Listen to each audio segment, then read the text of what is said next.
question to all engineering leaders out there. Do you write code? If you still write code, I want to ask you something. Do you do it because the team needs you, or because you don't know what is your value or how to justify your value without writing code? And this is a question I hear over and over again from a lot of engineering leaders I talk to, especially women. You know, you keep telling yourself as an engineering leader that you are responsible, you need to stay technical, you need to keep being very hands-on and write code and keep jumping in and help your team solve problems, and you need to keep saving your team from any crisis. And then you wonder why you are so exhausted and still you are not treated like a true leader. Because here is the uncomfortable truth. When you keep proving you are the strongest engineer, you're not leading. You are building dependency. And this is what I see again and again with high-performing women. You think credibility comes from being the best in the room, but leadership credibility comes from protecting delivery, building capacity, and making decisions your team can't make without you. So I want to welcome you to From a Woman to a Leader. My name is Limor Bergman Gross. I'm your host. I've worked in tech for over 20 years. I led engineering teams and organizations. My last role was the director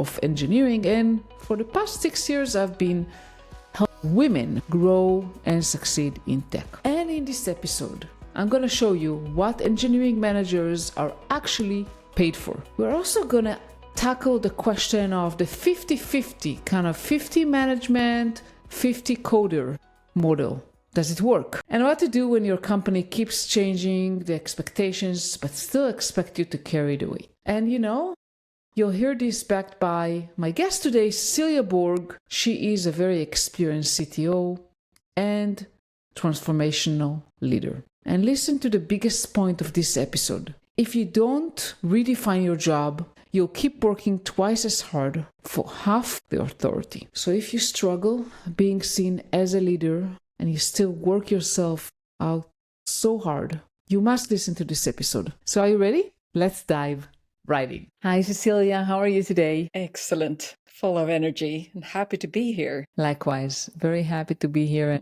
and speak with you. And I'm excited to talk about a topic that I think it's very close to both of us. It's about management and engineering leadership. And I remember that earlier when we talked, you mentioned that there's a misconception about how technical you need to be to become a manager, and basically that bad developers are the ones who become managers eventually. So do you want to share a little bit about the misconception? No, I think being a manager and a leader is hard as it is the identity of everyone kind of stepping into a position that has historically been challenged and also connotated with abuse and slavery and so on. They're kind of coming back a long way. And then stepping into that position, like, should I be doing this? And what power and what mandate and what responsibility and how will others perceive me? So with all that in one bucket, and then also if you are an engineer, I was an engineer, a developer, and then stepping in as a manager, what will my identity be? And as you said, that conception about if you can't be a good developer, then you kind of have a fallback career to become a manager. What is that? And also many female leaders stepping into this role, also feeling from first like a different animal to the other male developers, and then stepping into a role as a manager without those expectations being really clear or the value being questioned and so on. So it is, I think we need to talk about the structure and the value that manager gives, how to, what are the principles and how to do this right. And also to acknowledge that there are bad managers or management done wrong. So Definitely. Balancing this and pointing at the elephant in the room and trying to talk about it and give it structure and having those conversations, I think is important. I agree with you, and there are too many bad managers, to be honest. I think that stems from the fact that maybe the wrong people become managers, or they become managers from the wrong reasons. Yeah. And you don't want to be part of that set. Yeah. You don't want to be perceived, and kind of you will be labeled with kind of manager with people who have had bad management. So I think that also makes it important that we can give to new managers labels and content, like a content description of who are you? Why did you become a manager? What is good management values, and how do you what is the behavior that you show, Yeah. so that they have something to live up to and that they can measure to and have good role models and so on. So good that we're talking about it. For sure. And, for me, I wanted to become a manager because I wanted really to help others grow. I was passionate about supporting other engineers, and I knew that that was the right path for me. How was it for you? I was a leader within the Scout movement. I was leader for children and leading them into the woods and kind of giving them confidence to take care of their own. I was also a scout leader for other leaders and led groups, and all kind of what a scout group actually is, taking care of properties and other leaders and events and big camps and so on. It was a huge responsibility. And then when I was asked to become a manager in business, I was like, am I really ready for this? Can I do that? I thought it was a different thing being a manager in business life. And I also I could see manager resentment, and I realized that I couldn't continue being the same friend as I was with my friends at work, like colleagues. Yeah. I needed to really make up my mind. Did I want to try this? But I also, as you, I wanted to release the structures that held my fellow colleagues back. I had years of leadership experience from the Scout movement. I could see the structures. I had the technology background, so I could see kind of what I needed to do for my fellow colleagues. And I decided to take the step and try it out. And I haven't looked back, been at despair and had frustration throughout my career. And I've been a manager now for almost 20 years, for sure. But I see that I can do things that unlock. I can see structures that others can't see, and I can unlock them. So I definitely do it. But it has been challenging along the way, I admit. Yeah, and I think, Cecilia, you mentioned two things that hit home for me. So one is that you didn't feel ready, and I think you never feel fully ready. And the second thing about friends now becoming people that you manage. And this is a tough one because I had that too. Like you were friends with people, your peers, and now the power dynamics change, and it's hard. How did you? And you need, I think it's about staying true and being able to explicitly say what you're trying to achieve, and then seeking feedback on that. Is there, because we're here to unlock, and being clear on that and asking people like, this is what I'm trying to achieve. Can you see how I can do that anything better? Can you help me? Can I help you do your job easier? Did I interpret this correctly? Is my strategy and correct? And then there are so many cards that you can't be transparent about, even if you're being transparent and sharing all the strategies and trying to communicate. There are always things about people's personal life that you're responsible to kind of keep confidential, and also about some things about the business strategy, like planning a layoff or a reduction in force. You can't share that with everyone. And then you will be questioned on that. Like, why didn't you tell us before? If you knew, and staying strong in that and saying that. And not everyone will understand. So that will also be something that you will lose friends, or people will question you, and you won't be friends with everyone. And to see how my identity, how can I stay strong in this, and where do I get my energy from? Definitely, I think the dynamic changes, and you cannot stay with people that you used to be friends with the same. I mean, it doesn't mean that you cannot stay friends, but it's like you will get into situations where there will be some conflicts or conversations that are not easy. And as you said, some people will understand that you're doing your job and you're there to help, and some people will not like it. So there's a price to pay, for sure. There's a price to pay.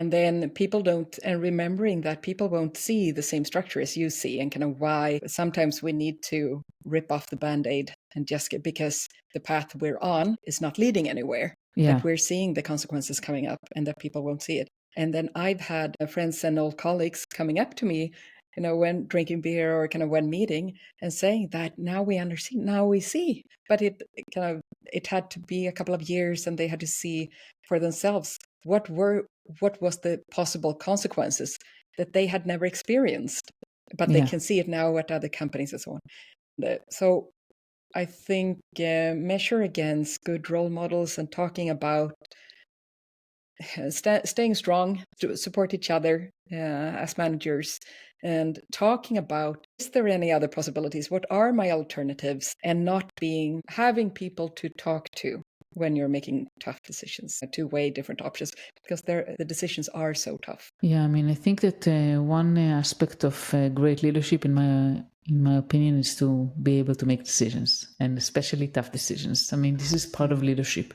And it sometimes can feel lonely. No, for sure. So talking about that, I'm just because I know that is the case. Me and a friend and a business partner, we decided to start a community, a formal community for engineering leaders here in Sweden. So we just announced it a week ago. But that is for engineering leaders who have this responsibility for both tech and people and value delivery on all levels. So for engineering managers, directors, CTOs, VP engineering, and to help them and connect them. And we hope that this will spin off informal gatherings and meetups and so on. And we also want to offer a place to discuss what is the value we're providing, and how can we see that we're following these principles, and what is the expectations of an engineering leader, because it is not clear. It's dependent on who you ask, what week it is, what company you're currently in. If your country is currently during a recession, and so many the geopolitical situation right now is affecting everyone, and the expectations of engineering leaders seem to change. And the CEO always has some different expectations and maybe don't understand fully what they're demanding of the engineering leaders. So not being alone in all of that and filling all those expectations coming from the team and the peers and the managers, I think tying people together in communities and finding peer support and sounding boards. And I think this is wonderful that you started this community, and I will be happy to share it. So everyone listening, I don't know how many are listening from Sweden, but that's a wonderful initiative. I know that there are a lot of communities, some of them virtual, some of them like hybrid, or there's a lot of value in having a community of people that you can talk to. And you mentioned value, and I think you mentioned that also in your previous call.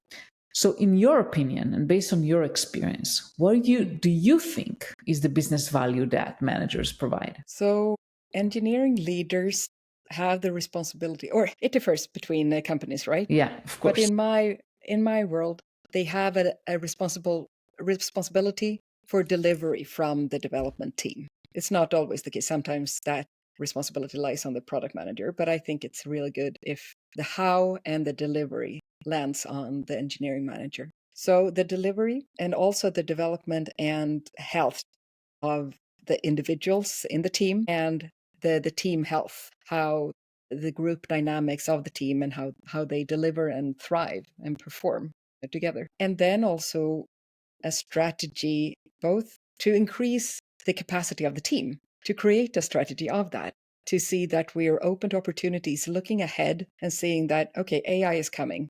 What should we do about that? What is the capacity? What is the technology that we're currently maintaining? What is the technical debt?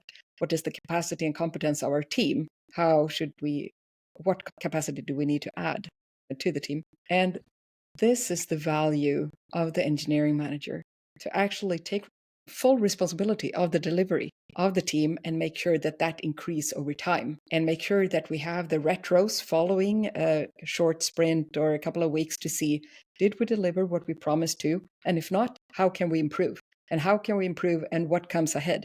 And being that person looking ahead, and at the same time taking care of the team and develop and the individuals and support them, and to support the peers, the product peers, to be the main peer for the product partner that we have, and to say that what are the options we have here? This is the value and the product strategy that we're going to execute. How should we execute and be the spokesperson for the team? And I don't think that the engineering manager should be a technical project manager or the technical person that knows everything about every detail. because then you would become too niched.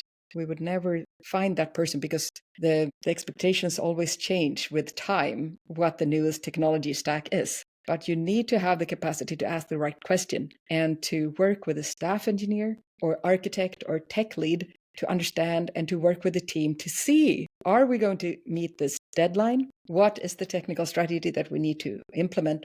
What is our technical depth? As an engineering lead, this is what you need to have an abstraction layer for. You need to relay this narrative to others, to look at the complexity and to summarize this in like the top 3 steps we need to do now. And have that is the value of the engineering manager, to be the spokesperson for the team when it comes to delivery and increase capacity forward. Yeah, I very much think the same lines as you, Cecilia. And I think one of the challenges is that and I've seen that with a lot of managers, and when you become a manager, you have to let go of some of the things you used to do, right? And yes. You have to accept the fact that you're not going to be the most technical, knowledgeable person in the team. You're not going to be on top of everything technologically wise, and you have to allow other people in the team to shine. And I think this is very difficult. And I've seen a lot of times that you take the smartest person in the room and you appoint them to be a manager. And that's not necessarily may be the right choice, because the smartest person in technology is not necessarily the greatest leader. And I think, like you mentioned, greatest leadership is about seeing the whole picture, seeing the whole team, seeing the people, being their spokesperson, working in collaboration with product and other functions, having a vision, prioritization, making decisions.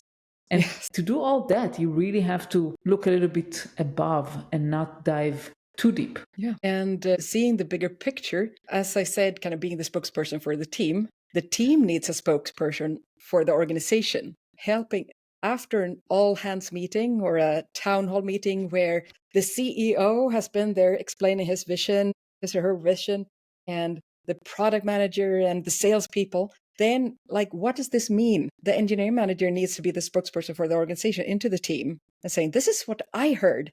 I think this is motivating. I think it's fascinating. These are the challenges I see. What do you think?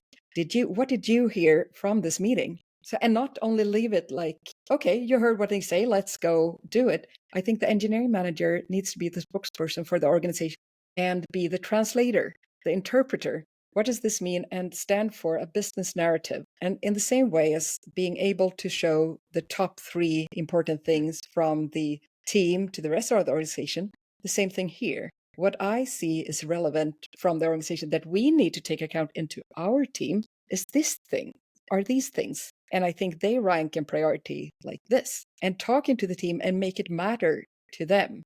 And kind of pulling in the product peer when needed and to vision, but really be the translator to make it count and make an impact and make it relevant for developers and everyone in the team. Sure. And you mentioned that there are a lot of times the expectations are not clear. So what have you seen with regards to mismatching expectations for engineering leaders? On all levels, like for CEO talking to CTOs and having the expectations of maybe coming back to industrialism, where you have production means and thinking that counting the lines of code would measure something in engineering, and being like not knowing what value and what expectations can you put on a development organization and its leader. So kind of that's a mismatch. And then between product and tech leaders, also kind of what can product expect from a tech leader and what should they expect from the team, and what is the difference there? And then from directors or CTOs to their engineering managers, and what is delegating the responsibility of a team to an engineering manager and not being there, and like suddenly the CTO appears in a Slack conversation and trying to, like, it's easy to undermine the engineering manager. Yeah. And then from the staff engineers and the architects and tech leads towards the engineering manager, what is a tech lead role in relation to an engineering manager role in those? So there are so many interfaces to the engineering manager that we need to talk about and define. And it might differ between companies, but at least define it and talk about what makes sense and what is the responsibility. Definitely. And I think that you mentioned a very important point here, that when you start a role, you need to really work with your manager and define what are the expectations from that role and hash it out. And if something doesn't make sense, you need to talk about it. And because sometimes the expectations, as you mentioned, are not clear or unreasonable. I've heard, of so many people saying, I'm expected to deliver code and also to manage, there's sometimes there's a tendency of companies to want to save resources, like to save money. And I say, we'll put someone as a manager and we let them also 50% of your time or whatever, 20% of your time, you write some code, you contribute, and then the rest you manage. Or you put a manager on too many people. So it's about understanding what are you expected to do, what is the measurement for success, and if it makes sense or not. And I have seen engineering manager models where you have one team, engineering manager for one team, and you have one product partner to work with, or you are the engineering manager for two teams. Or I've been kind of where I'm kind of in a CTO and I've had 44 direct reports, everyone reporting in. And I've seen where you have engineering managers, as you say, working 50% as leaders and 50% as. And then in that organization, I spoke and we had many engineering managers and they all had different areas of technology between each other and different capacity and different expectations of them, and trying to work with them, kind of what is the expectations when we've put like 50-50 on this. And I try to talk to them that the expectations from the company here is that you keep technical. And also, I did not expect them to produce a lot of code. I expected them to stay in the tech by doing code reviews and kind of really staying close to the solutions and so on. But being an engineer is like focus for hours on a specific problem and trying to solve it, really getting that into that creative zone. Yeah. Being a manager is about being interrupted all the time and being responsive and being able to support and unlock each other and peers and so on. Like those two roles are very hard to combine. So if you put that expectations of an engineering manager, like you need to be aware of what you're, because then you get half. Like you get an engineering manager who's like, can I really take the time to give that extra one-on-one to that person who needed it kind of at the time?